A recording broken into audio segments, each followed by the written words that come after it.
Gravy, baby. Well, how are you? What are you up to? Welcome to Gravy, baby. I'm well. Well, How are you?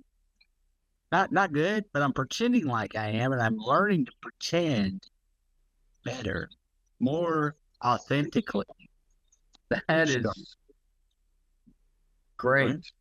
yeah, Do you think that's the final form of you assimilating back post prison is learning how to pretend to be good? Because that's like the ultimate white move. That's like the ultimate white superpower. Stepford yeah, Wives, you know? yeah. Well, also, I've noticed how not good a lot of other people are around me. So it's actually pretty easy. It's actually just being malleable, kind of like being able to just you know what I'm saying? Being like, yeah, I got this guy I'm working with, Caleb, and he is obsessed with child sacrifice and With what? child sacrifices. So okay, so there was like this big study come out that they found like two bodies underneath this Mayan thing and this Mayan room or whatever, and there was like I don't know, there's some other artifacts in there, and they were like, oh, they're proving child sacrifice, and he's going into this whole thing about how they found all these like indigenous kids underneath these churches and shit, and like he's like, what the fuck is that? So he's like, you know, saying like if you were to find that, I mean, if there's two kid bodies underneath this thing, you know what I'm saying, compared to the 240 that's underneath the church, are those not child sacrifices? Like, what would you call that? And so he's kind of like obsessed with the uh, the church and like ritual sacrifice. So Was it's a this a lot of Canadian church? yeah, it was a Canadian church, yeah. Yeah, I know about that story. I mean, the people I saw talking about it, I think it was mostly Andy, weren't coming from the child sacrifice angle, just like the genocide angle, but it's still, his point is well taken. Like, you find two bodies and you've decided this ancient religion must have been sacrificing children. Well, then how the fuck come you aren't calling it that? And it's like, well, because we know that's not what they did. They actually just murdered them. Yeah, but isn't that what Right. you're doing? Like, why Right. did you murder them? Well, because we needed them out of the way so we could do our civilization the way we wanted to do it. It's awkward if they're Right. hanging around. So you sacrifice kids for your God, which is expansion, manifest destiny. Wow, Right. Caleb seems interesting. You just work at a grocery store with this cat? No. We do farm work and like. No, okay, yeah, it worked. Yeah. It's Well, that's the still thing interesting, is, but like, the thing is like the Palestine thing is like fucking him up, and he's like going into this. He's going into some dark places, man. And I don't know if you've ever been in a conversation with a person who you're like, okay, I do understand what you're saying, but like what you're saying is kind of anti-Semitic. Like you're kind of getting into some shit that like I'm not comfortable. Like you know what I'm saying? Like I'm not. You know, my view of the whole thing is probably you know different. Kind of just look at um, just differently, but like I know there is anti-Semitism, and you can see how a person would go down a rabbit hole and probably may end up in the wrong place. I don't know. The thing is, well, no, I mean, no, that's. I think a Jewish person's the first person I heard point this out. That's one of Israel's most successful moves has been to, in the mind of people who are for and against them, equate Israel with Jewishness. Yeah. And Right. so, for or against, there are plenty of people who are just like living in America, like a guy named Kale working on a farm who just like, he's been almost programmed that Israel means Jew. Yeah. By Israel. Yeah. And America. So Right. yeah, that is Well, it's still like his individual responsibility not to become anti-Semitic, but like the answer to your question is yes, absolutely. I mean, dude, there's so many like right-wing manosphere people who are speaking out against what's going on in Palestine, and it's like you're like, holy shit, dude, Dan Bilzerian is fucking pro-Palestine. Yeah. What the hell? That guy What? literally threw a lady off a roof into a concrete floor and broke her leg for content. And then you're like, I wonder what it is about this scenario that's making him empathize with one side and not the other. But anyway, yeah, go on. No. That's just it's you know, it's like I'm not all right, but at least I'm not there. I'm not dead, you know. I'm not doing great. I forgot what our launching point was, so that really tickled me. You just said, and I'm not summing it up for anybody. Everyone knows what happened, but just because of my own entertainment, you just said, I'm not doing well, but I haven't started hating Jews, so I think I'm doing okay.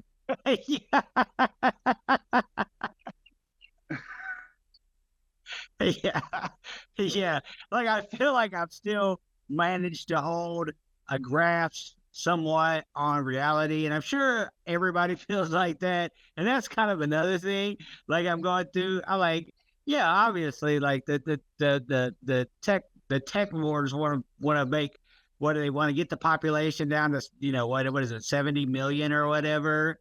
So yeah, they're gonna fucking introduce a lot of diseases, kill a lot of poor folks, make these 15-minute towns, subjugate people, make these fucking company towns. I don't think they're ever gonna get there, but like I'm saying, yeah, but they're gonna hurt a lot of people trying. Yeah, well, they're gonna fail because they're trying to take over the world, but that doesn't mean they're gonna fail at everything. It just means they're not gonna completely take over the world. Exactly. Yeah, I got so many things I want to get into on this.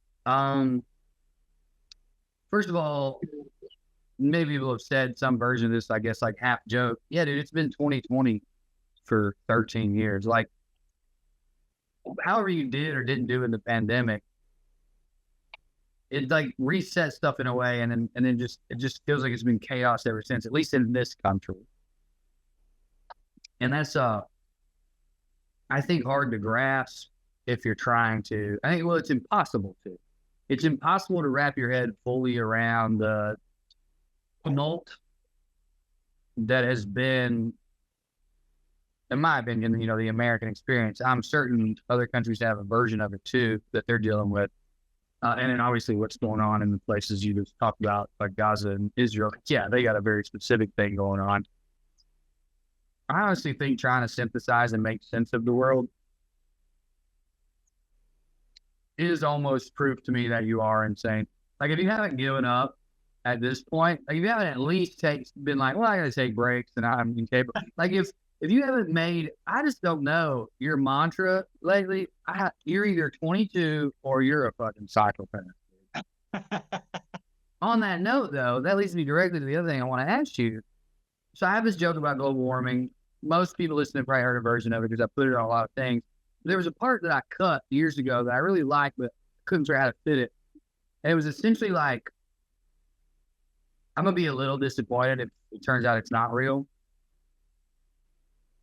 Because I want to be right. I almost want to be right compared to my brother-in-law. Yeah, dude. More than I want the earth to be okay. Like, I almost like one of the lines was like, I mean, yeah, the polar bears will survive, but fuck a polar bear, dude. I don't even know a polar bear, but I know him, and he's a dickhead. And if they come out tomorrow and they're like, we were wrong, it's all natural, just a little bit, it's a blip, and we're going to go, I'll be like, fuck, they were right the whole time? Bullshit. So, Yeah. So, DJ, I think it got darker in here, and it just got darker outside, and now it's dark. I'm going to lean in. And if you're watching on YouTube, I didn't mean to get real dark in this dark part of the podcast.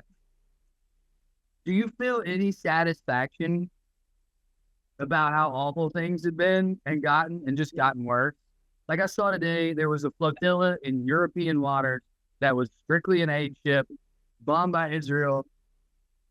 That's just one example of a thing that I feel like you've been saying that type of thing's going to happen for years.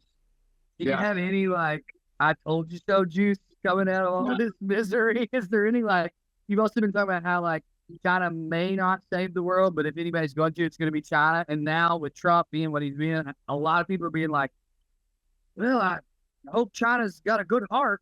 Do you get any? Are you getting any? Yeah, I don't know what else to call it other than I told you so juice out of any of this. No, absolutely not, man. like the only thing that I feel is like it's like it's kind of a it's like I hope as many people as can I don't want to say like come to, I hope a lot of people let the propaganda and indoctrination go as possible, and I mean that on both sides. Like it kills me to hear people go like, you know, I hope you're happy. I'll never fucking like a Trump supporter. This is what you voted for. You voted for against me and all this. And like, I think there should be room for people to realize that they've made mistakes. I think there should be room for, I just hope that people find enough forgiveness in their heart and some point of where they can find, some sort of solidarity in all this, especially amongst workers. And that's the only thing I feel. That's really beautiful. Pettiness is, it feels good. And anger and self-righteousness feels good, but I don't think it, you can coalesce some group behind it. You know what I mean? You can get people to go to a rally around sort of self-righteous indignation. You can really move people with it. So it's not totally useless, but I do think it's very dangerous. Feels good though. I've done it plenty of times in the last 3 election cycles. Both publicly, like with my well-read and my persona as a comedian, but then also just like privately. Yeah. I'm enjoying some of that now. The thing is, normal, everyday people, at least the ones in my life, they're still like in denial. Like, I'm not even getting any chagrin. Not chagrin. What's the word I'm looking for? What's the German word? Schadenfreude. Schadenfreude. I'm not even getting that because, like, I talk to people who I know, like, just see the world differently and voted for Trump and love him. And I'm like, how's your retirement account doing, And instead of getting the satisfaction of them being like, fuck you, they're like, oh, that's going to be fine. See, because what's going to happen, that's like they're still fucking locked in. And then obviously on the flip side of that, dude, like people who have begged to like pay attention to Bernie Sanders years ago are paying attention to Bernie Sanders now. And I'm like, I think it's too late. I think he's too old and he's too, I don't want to say compromised because that makes it sound like he's sold out. I just think he's not the right man for it anymore. It's beyond what his platform was able to, like, his platform was for a specific moment in time when we were going to vote our way out of this.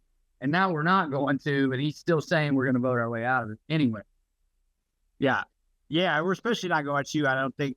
I wish that Democrats had the same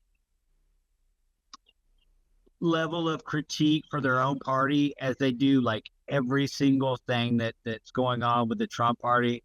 I know it's hard. I know it's hard not to focus, but like when you see like, and I know a lot of people do. People in our Discord, like they talk about it all the time, how they write letters and they do, and I know that it's happening, but I also know we kind of appeal to more radical. I don't like that word, but active people. But like if you mean Gravy Baby? Yeah. I thought you did the Democratic Party. I was like, huh. All right, well, we disagree. No, man, like how we appeal to a more. So right. That's not an honest sample size. Like, did you see like quote unquote Democrats? No, not at all. And did you see like where Chuck Schumer was like, oh yeah, we wrote Trump a strong letter, buddy. We wrote him a letter and we put it in his mailbox. Well, and the thing about that, and this isn't indefensive at all. It's indefensible at this point. But that's like prelude to like charges being brought, right? Like it's like, oh, you lay the groundwork. It's like, no, y'all ain't gonna do that. And you don't have. And then what? He doesn't even listen to his Supreme Court. Yeah, he's exactly. He's like, okay, like I do understand what you're pretending to do, which is like Right. we write the letter, we document it, then he goes against, and then Right. and it's like a formal proceeding. You can't just bring charges against someone. You got to like lay the groundwork. But it's like, if y'all ain't gonna do that, you did it, wouldn't matter. Now, Yeah, you could when you had the chance to do it, you didn't do it.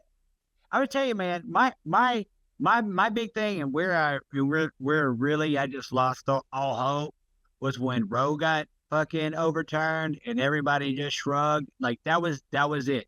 That was it. Yeah. That was all there is to it. That was the definitive change, and that's when I knew. We've never given a shit about women or minorities. But So I guess there was a part of me that was like, well, that might not be the canary in the coal mine. But you know what I mean? Like, let's see if, but I hear you, man. I don't want to stay in this field or this area the whole time, but I saw a thing today. It wasn't about any of this. It was about like a social issue. It was kind of about a cultural issue, but it was like 82% of men, I think was the stat, no longer get their, or maybe 82% of men under the age of 40 do not get their news from mainstream media or legacy media anymore. They get it from independent media. And I was like, whoa, that's got to be good. And then it was like, maybe it was like 50%. And then it was like, but 82% of them that are getting it from independent media just get it from the manosphere. And I was like, that's bad. The internet has provided solutions to major problems in the form of new major problems. Yeah. Constantly. I'm so fascinated by this because I saw the shift in the manosphere from where they became like they're calling each other the woke right. Like they're calling each other the woke right. Like, oh, he's of the woke right. You know what I'm saying? Because I didn't know they were doing that. Yes, because they're making. Does that mean we're allowed to call them gay now? Because I feel like that's great. We show shit. It's like what, and dude, it kind of is. You can see it. It's like, I made this comment today. Like the beef tallow seed oil people are just fucking annoying as any fucking vegan you've ever fucking met in your life.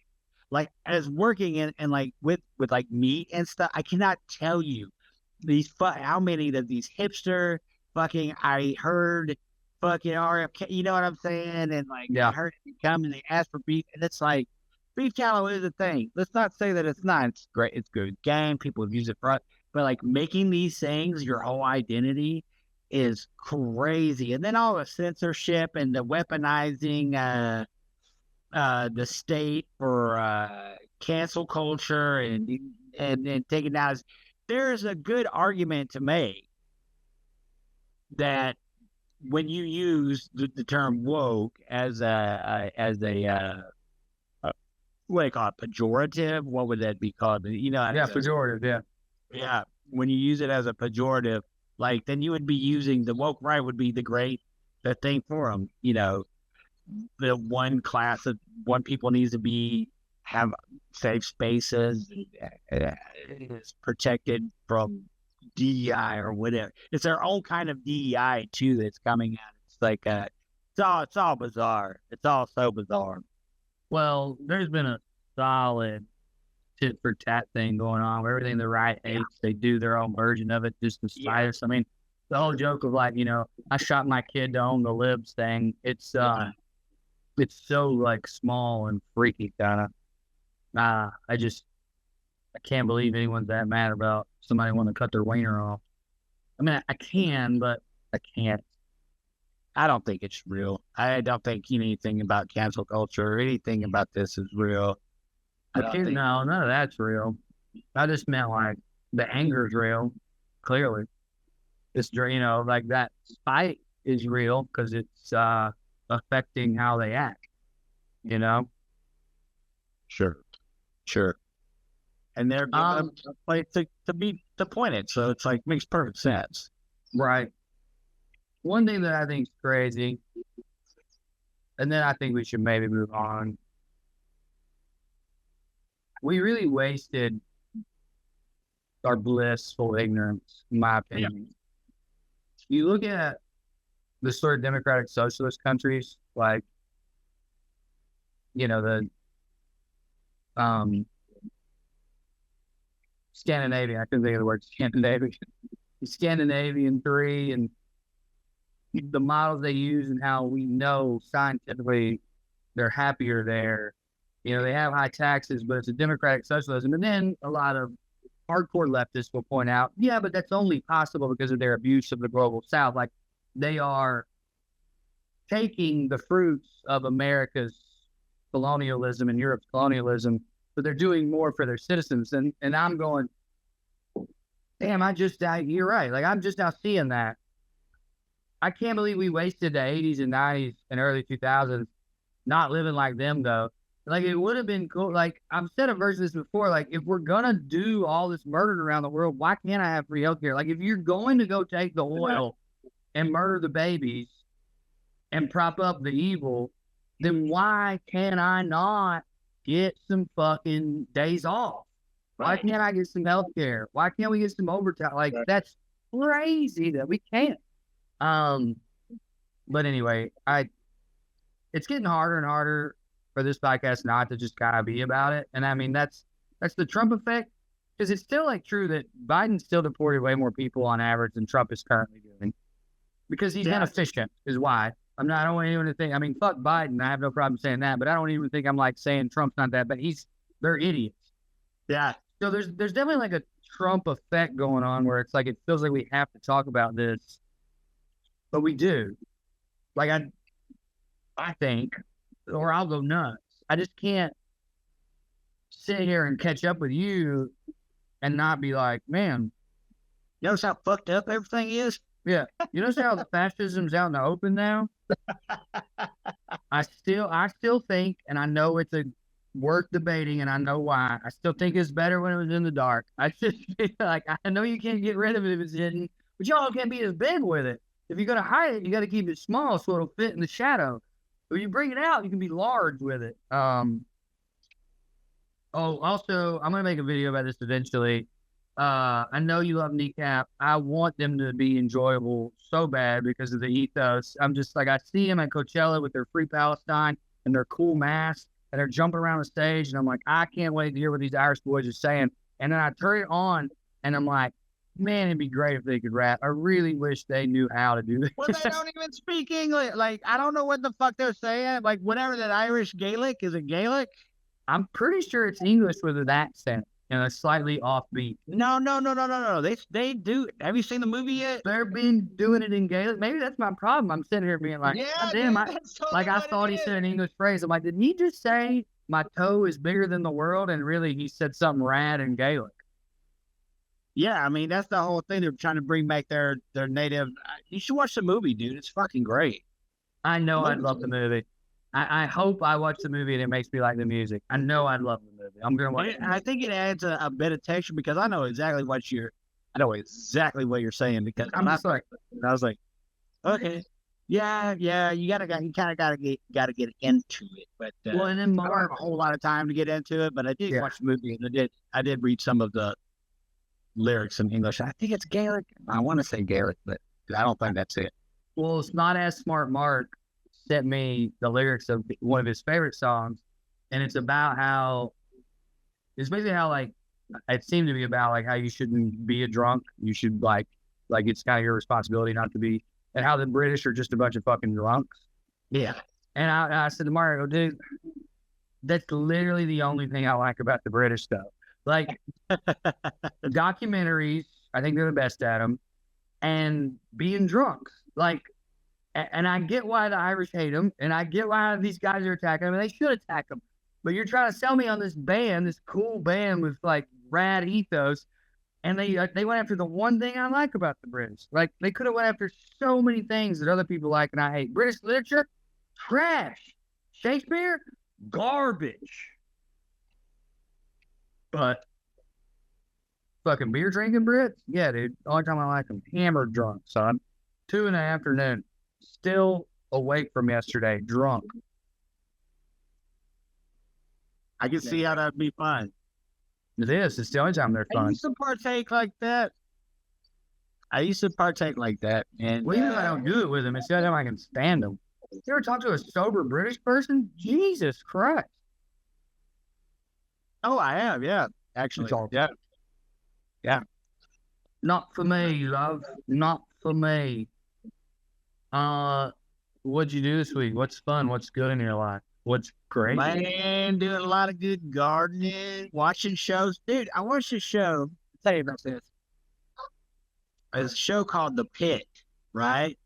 And Sounds it's familiar. about, yeah, it's about like it's like an ER situation. Oh, and it's got the same doctor from ER. Does it? I don't know. I never saw ER. It's my only. So we kind of just started watching it. And got really into it. And it's crazy because overall, I think it's a good show. But there's this like comically evil like head of the hospital, and there's this dynamic where they're talking about real shit, like about nurses shortage. It's really fucking interesting. But they have to do it in these snippets of like they come in and then the person gives it. And I will admit, some of it is like crazy woke scolding. Some of it is kind of like what I'd call it. Like, there's this like vigilantism that goes to it that I'm not necessarily comfortable with, but I think is really interesting to explore the topic. There's so much about it that I think it's like I enjoyed watching the show. I don't think it's a good show. I think it could be a good show, but I think like when they get the next season, it's gonna be like the worst show. And that's The only other person I heard talk about it, I think, was Trey. What he was commenting on was how it has an almost 90s thing where every episode has this like pretty on the nose, obvious lesson, and it gets wrapped up and works out where for the good guys at the end every single time. And he was like, and I think I just like I got over that at some point, and I was like, oh, that's corny. And then I haven't seen that in so long. Now I'm back into it. I'm like kind of back into the good guy wins and we learn a lesson. yeah. I wouldn't necessarily say that. I mean, there's some parts. I don't want to give it away for anybody who might be interested in watching it. There's definitely that element to it where you're kind of like, okay, what the fuck? And but then there's also some cool gore and some awesome medical stuff, like the stuff that they can do on Max. So like if you could mix that with like the hospital is trying to take over and there's like the politics of trying to fix the nursing staff and to do all that, but it'll probably just get into some like fucking weird relationship stuff and something stupid, some dumb stuff. Well, I'll transition into. Go ahead. No, go ahead. You were talking about the politics of it. Like, I know that travel nurses is like a hot button issue. Because like, in theory, they exist or were invented or however you want to say it to like fill in a stopgap in an industry where sometimes a hospital needs 2 more nurses for 6 months and then they won't. So it was like, all right, we'll pay someone, but now it's a hotbed issue because it's like they're kind of union busters. Yeah, in a lot of places, and but it doesn't have the same scab type of mentality because I know like a lot of travel nurses are sort of just finding out about that. Did that make you guys go away? Someone just called me. What? Can you still see me? My phone, someone called and it interrupted everything. Oh yeah. So I know it's like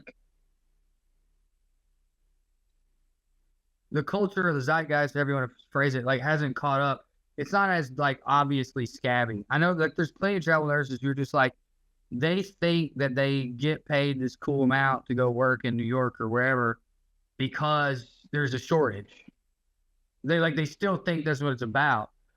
But in a lot of places, it's actually just like a pretty sinister kind of design feature of a hospital making more money by hiring temporary workers for a stopgap and then not doing more permanent ones. Yeah. And that's just now becoming a part of the conversation, is my understanding. Yeah, it's crazy. I have a friend who's a nurse down here, and she's always talking about it, and she has to like go pick up shifts at other hospitals and stuff, and like it's just the whole situation's fucking crazy. And dude, it's crazy. Private equity, and it's the same in the veterinary business. Like, Dre works at like 3 different vet clinics. They've all got different kind of pot. There's some that are owned by a company, and some that are owned by like a mom and pop, and it's crazy. Like PetRx and like I'm not even getting into it, but it's almost the same situation. Yeah, and I said it's like almost scabby, but that's probably a bridge too far, because it's rarely a situation of we have nurses on strike and we're bringing in travel nurses to replace them, and it's more of a situation of we figured out that if we have 2 nurses who are only here on 3-month contracts, it will prevent a union from ever forming, kind of thing, and we are saving money because we have 4 full-time staff. And then these 2 that make way more money than those 4, but since they're not parents, it's getting convoluted because I don't understand all I know about it. No, I totally get it. I will say this, but with the vet, which I do kind of understand a little more with the company like AmeriVet and stuff like this. It's crazy how they run their businesses, and when you're dealing with like, I can't imagine like as a nurse what would it be like to equally have to care about your job, be in a situation where you have to go on strike because it's like, what the fuck, man, my wages are shit, they're overworking us, you know what I'm saying, or they're underworking us because they're saving money, and like I can't live like this, so I'm like stuck in between this fucking crazy fucking situation. And like when you get into like a private company owning some sort of like health situation, whether it be dogs or people or whatever, like you get in a situation like where it's like the patient is the last thing anybody's worried about. You know what I mean? Yes. And that's fucking crazy. It's just crazy for the healthcare professionals who actually care about their job, and it's crazy for the patient. Like, it's a perfect. Go ahead. It's just a perfect example of what, like, I don't want to get back into the darkness, but like, everything. It's a perfect example of everything. We're all gonna get sick and die. Nobody's gonna care. Yeah, well, and the people who do care, hands are going to be tied. Right. Exactly. There's a Reddit. I don't remember what it's called, but it was for like, it was like Confessions of an MD or something like that, and it was just doctors who would go in there and talk about stuff like this and other stuff. Talk about how drug reps treat them, and talk about how one hospital can be great and one can be evil, and here's the differences. When Luigi shot that guy, the mods shut it down because all these verified doctors, like people who were in that, the mods had verified as doctors so they could speak in that forum. We're like, he's exactly right, and I'm kind of glad he did it. And here's why. And here's specifically how United Healthcare has constantly, and it was all these wild, unconscionable stories of like, I had an 8-year-old patient. I knew this thing would get her out of pain. Yeah. I called and told them that, and they were like, no, the protocol is you have to give this, then you have to give this, then you have to give this, these 3 cheaper meds. And then when they fail, then you can give that. And he's like, but I know they're going to fail. You're just putting an 8-year-old through hell for 4 or 5 months. And then they're talking about like, and I get off the phone, bawling my eyes out, feeling helpless because the medicine is, I could pay for it, but I have 2 more like this tomorrow. And the medicine's $10,000 without insurance. It's like, it's impossible not to feel rage with all that stuff. It's impossible not to feel small in a way that's like you want to, frankly, you want to do violent as a man or maybe as a toxic man because you're like, tired of feeling so much. Like, well, that's something I can hold on to. Like, if I make someone feel actual pain, then I know that I've, done something, quote unquote. Anyway, Jesus, man, we're into the Abiscuit. We did good for a week. I don't know what we talked about last week, but I think it was good. Well, I would like for this show to evolve in a way that like made poignant fucking. I see like it's crazy because you see the scraps of the show, the bones of it, like, and that's what it was for me was like being able to see the bones of the show and being like, man, this could be an amazing show, like amazing vehicle to make commentary on these issues. Absolutely. It's funny because I thought you were talking about our show for like 2 sentences. I was like, yeah, the show evolves to 2, I guess. And you're like, makes poignant point. I was like, I mean, I hope so. I don't know. That's been my mantra lately is I don't know. I thought I knew some stuff and I don't know stuff. Yeah. Yeah. Should we shift to what's gravy for you? You got great stuff. Yeah, I went to see some live music in Atlanta with some good friends. Shout out Freaky Tiki, who was supposed to be there and gifted me their pit tickets. Oh, nice. Because they couldn't come, and then I was able to bring more with my group, and then also like give some people some pit tickets. It was, how it goes. We went to see a group out of Australia called Rufus du Sol. You guys would be surprised how many perverted nameplays I could come up with in a week leading up to the concert. Boofus you ho, Boof this your all, Rufus do ho.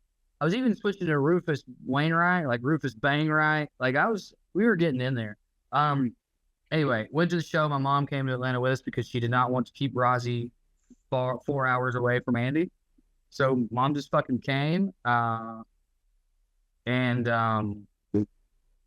it was such a rad couple of days. I saw some friends who I've gotten closer with in the last few years. A lot of them live in Athens, and I'm hoping to be their neighbor soon. And there's one guy, I told him, I said, hey, man, this is a sober thought. It's a thought I've had about you many times, but it's one I'll only tell you when I'm on drugs like I am right now. You have the same politics as me, but I don't usually get along this well in person with people who have the same politics as me. Most of them get on my nerves. So thank you for being, really righteously leftist, but also like cool and able to hang out. And he just goes, this way it's cool. He goes, oh, I know what you mean. And that was it. That was the end of it. I was like, hell yeah, Wesley. Fuck yeah, dude. So that was great. Andy had a good time. She needed it. She deserved it. And I had a great time.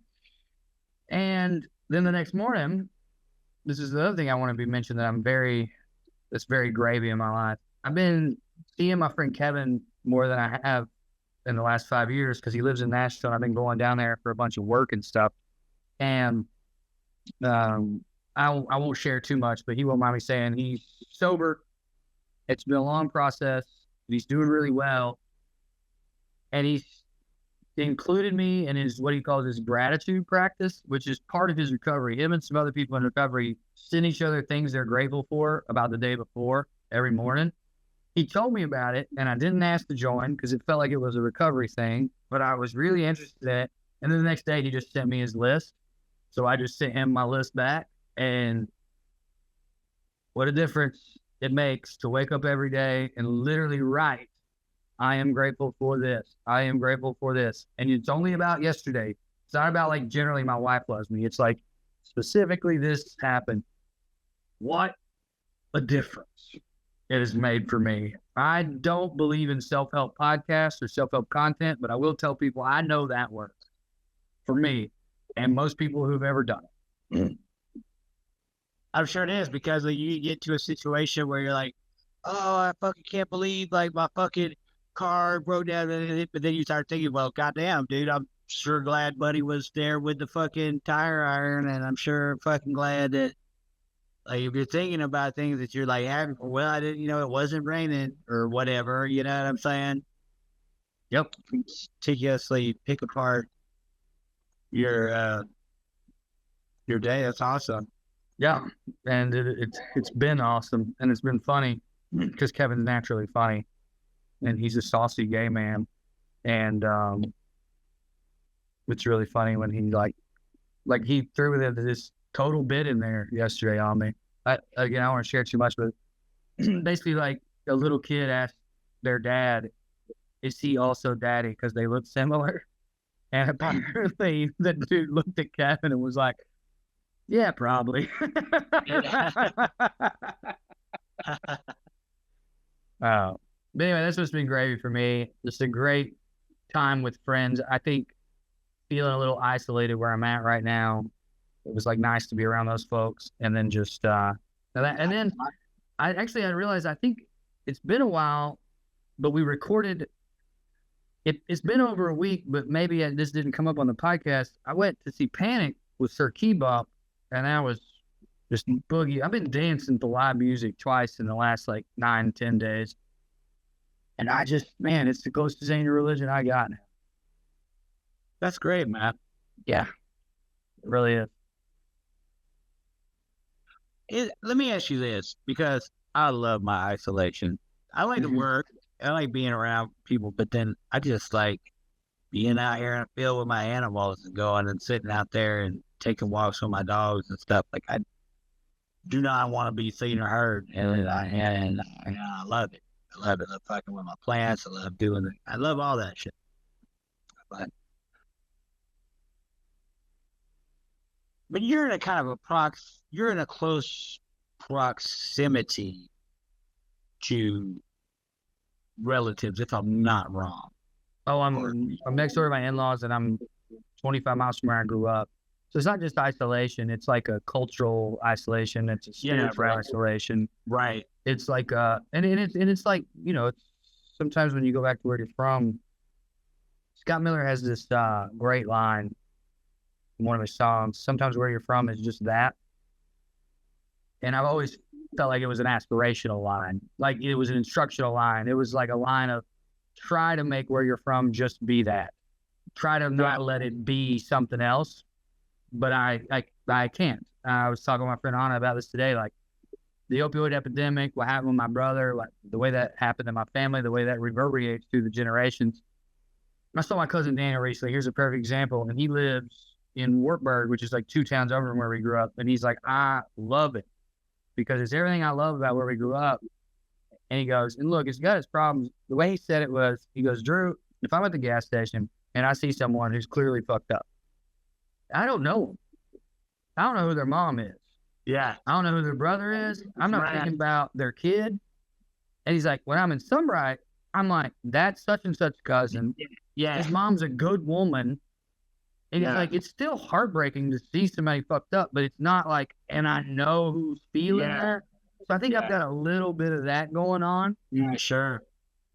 And it's just like being close to, and then my brother's out, and I'm glad he's out, but like,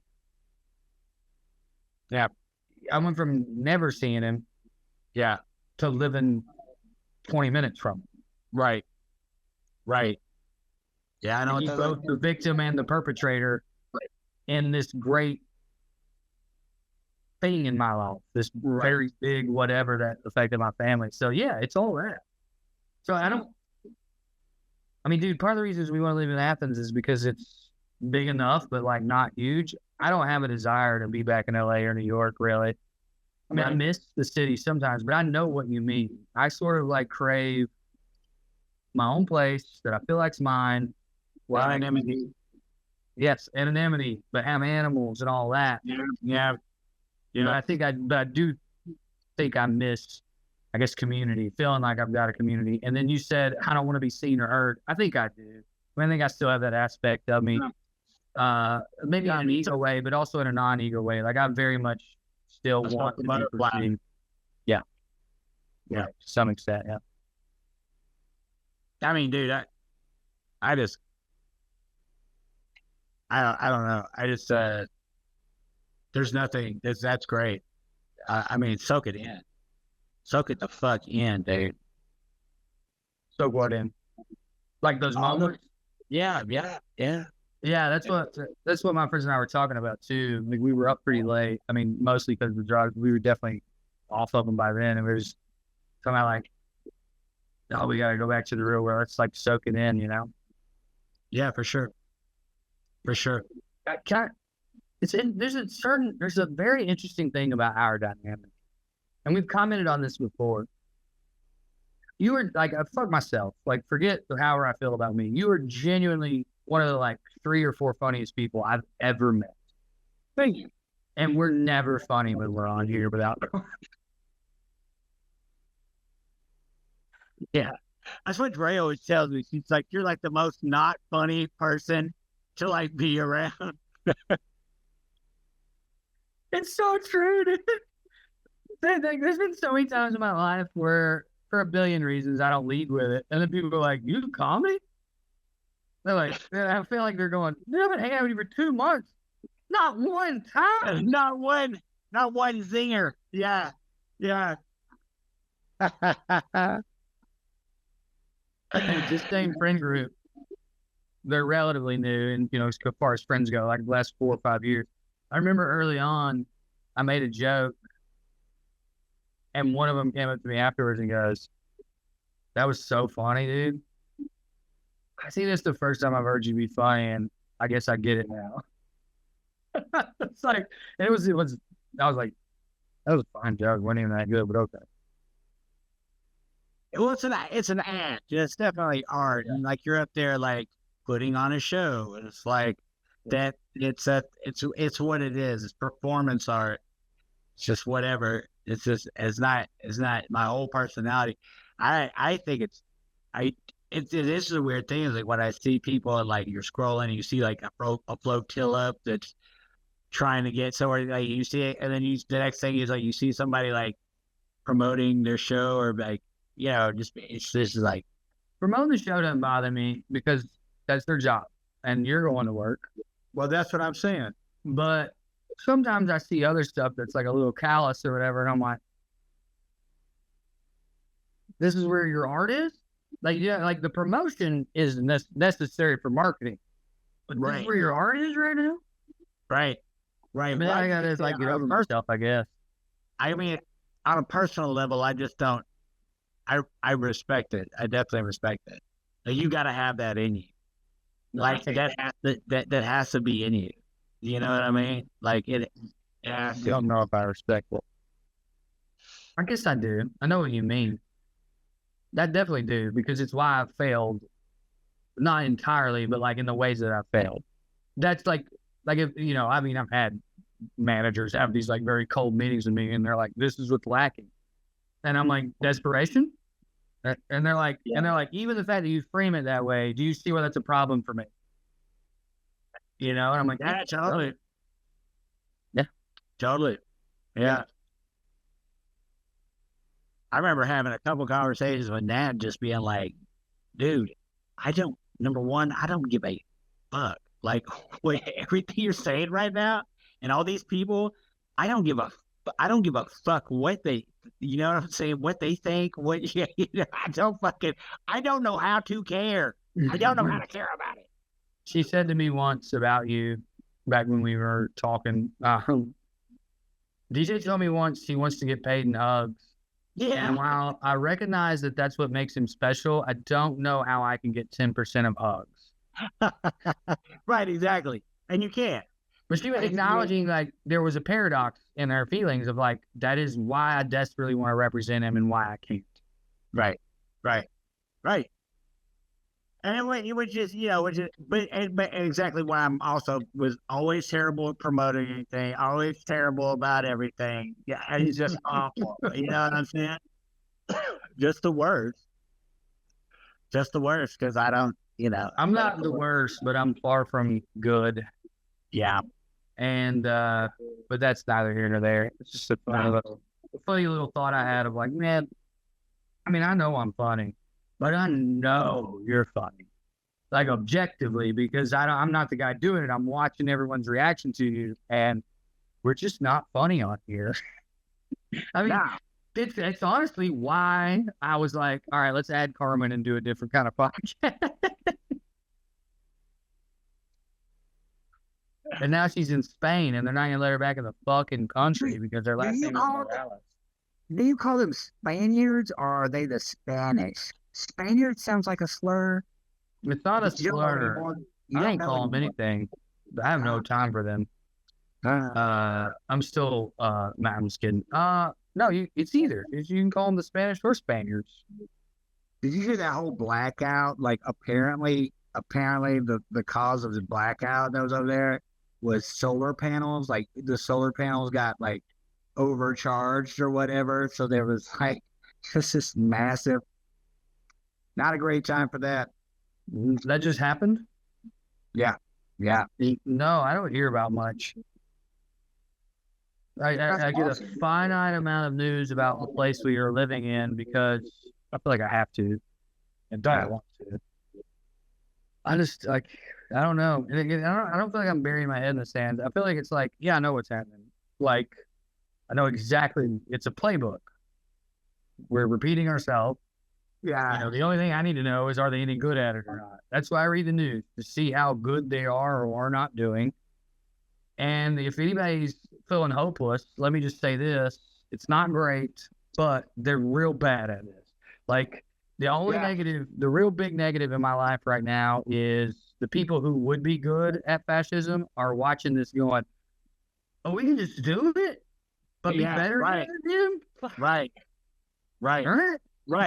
Right. Yeah, the people who really want to do fascism, that's the whole thing with like, well, number one, I don't know if we're there yet that we could actually, that any of these people are so ideological, like because like one of the things about the Trump administration, and you see it with like their dealings with like Iran and Ukraine, and like even with like the tariffs, is like everybody's saying something different, and everybody's telling somebody something different. Everybody's got their own opinion. Everybody's got this plan and this plan and this week. There's not any stable, like, it seems like they're all in it for themselves. And so long as they say dear leader and whatever and kiss his ass, and like it's good to go. We're fine. Everything's fine. And that's not really a way. That's not really what was going on in, like, let's say like we with Italy or like Mussolini or even with the Nazis. I mean, them motherfuckers fought in World War I. Yeah. Do you know what I'm saying? And the difference is fought in the streets. Yeah, bare man. They had an ideology that they were very, very, very much. Say what you want about the Germans, but they were committed. So I hear you. The ideology is capitalism, right? You can be bought, right? Yes. The only pushback I'll give you is the difference to me, and I think it's what he's doing is more akin to Italy than the Nazis. Right, I agree. And he's more of a Mussolini character, a cartoon. Yeah. Kind of, yeah. The big difference is who we are versus who Italy and Germany were in terms of the world hegemony. Yep. I feel like there's a good chance many people in the world are already going, but we can't allow this. Like we couldn't allow Hitler because he was he was literally invading these places, and we couldn't allow that. Right. We can't allow him because America already controls all these. Like, he's so powerful for us to allow him to be this insane. And that's where I'm just like China is like, all right, we're not going to trade with you. And then Trump goes, okay, then we're going to take over the South China Sea. And it's like, all right, well, now we're going to war then. And it's not because of like a Hitler thing of like, there's a morality to it / you're trying to invade the world. It's more like you're insane and America's too powerful for us to allow you to be in charge of it. Yeah. And we're too powerful to just stand by. Right. We're not about to go back into another 100 years of fucking goddamn of the most impoverished. That's the one thing about all these people that are coming, like in China, dude. I mean, it wasn't that long ago. They were one of the poorest countries in the fucking, like, where like they, they're eating rice, maybe meat once a month. And like fucking, they were fucking poor, man. Yeah. And like, they're not about We should have attacked them then we wouldn't be in this fucking scenario. Back when they were back in the chicken, dude. Bunch of tiny farmers. But I think it is scary. I think it is scary to think of a figure like Trump getting like knocked out and then having a fence and whoever he's got in the cockpit, but like, and then Peter Thiel and them really start pulling the strings, and It's exhausting Yeah, to consider all this. yeah, And I don't allow myself to consider it beyond a decade. Like people are like, oh, and your kid too. And I'm like, I really don't think I don't allow myself to think about what it's going to be like when he's 20. I'll Yeah. think about that when he's 10. But Yeah. because like there's so many different variables between now and him being Right. 10. yeah, I mean, dude, we could all die. I mean, and in that scenario, I'm like, I hope we all do, and not like we're not part of the 100,000 that's living through nuclear winter. Yeah. I don't think I have. Oh, it's about to get real dark. It's like, and there's some people who do enjoy us. There's some people who are like, finally, they made the women stop talking. Yeah. The men can be dark and sad. yeah.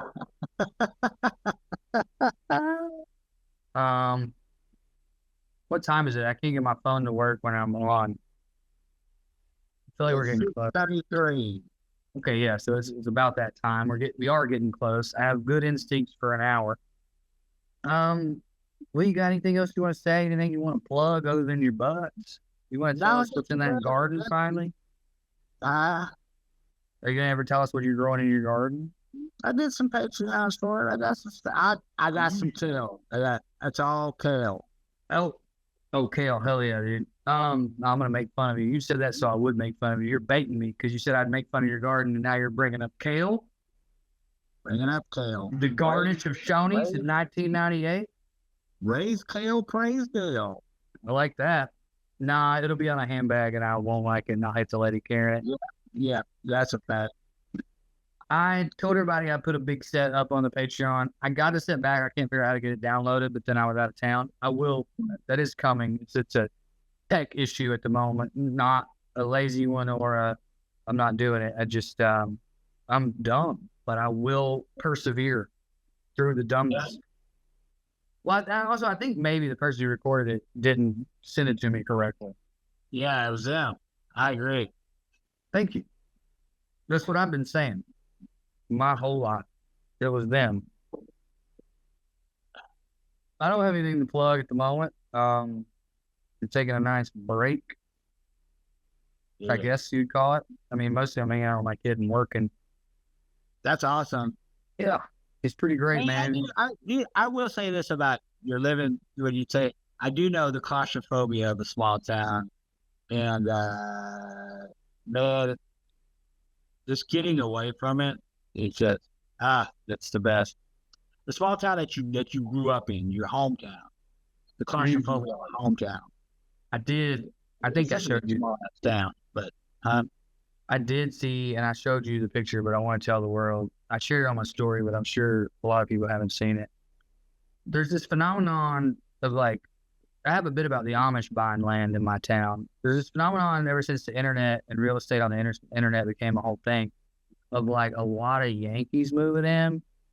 And some of them are fine people, but a lot of them are people who like heard the worst things about small towns in the South and loved it. Like whatever worst stereotype you've heard about, like a sundown town, and not just racism, but like, like people living up in the hollers and you can't even go near their driveway or they'll shoot you. And, get out of your car, but don't walk on the porch and let them come to you. All these things. They heard that and they were like, that's badass. That's where I want to live. So they moved down here with their guns or whatever. And they've got a lot of money relative to this place. So they buy up these big lots and they build ugly houses. And then sometimes they get a name a road because there wasn't really a road till they moved in and put some houses on it. So there's this road off of Red Hill. Red Hill's where I had my first wreck. It's where I got my first blowjob. The girl I lost my virginity to lived like Red Hill Road is my life. And in the middle of it was a big pine thicket owned by Boatwaters Paper Company. They had cut all the oak and replaced it with pine because it grows quicker. And then the pine got the blight. And so they started selling it off in chunks for people to come build cabins and whatever. So now that road that I grew up on that was full of pine and I would go and sneak into the pines and, sin, is now like being clear cut and building up all these fucking giant gross houses. And this dude or dudes named their road Freedom Way. but it's the official name of the road. They got to pick it, but they have to put on the sign because it's true that it is a dead end. So it says Freedom Way Dead End. And honestly, no one, if anyone wrote that in a, like, if that feels like a Aaron Sorkin, and where you go, okay, Aaron, Yeah. don't be so on the nose, dog. Yeah. Well, anyway, that was also great. I wanted to share that. That is gravy. All right, There you I'm gonna let you go. I'm gonna go look at the rain and hang out with Andy and our friend Anna and my baby. All right, man. Y'all have fun and have a good time. Be safe out there. We'll see you next week. Yes, sir. Harmon will be back unless Ice gets her. That's not gonna be funny if they do. She'll be back.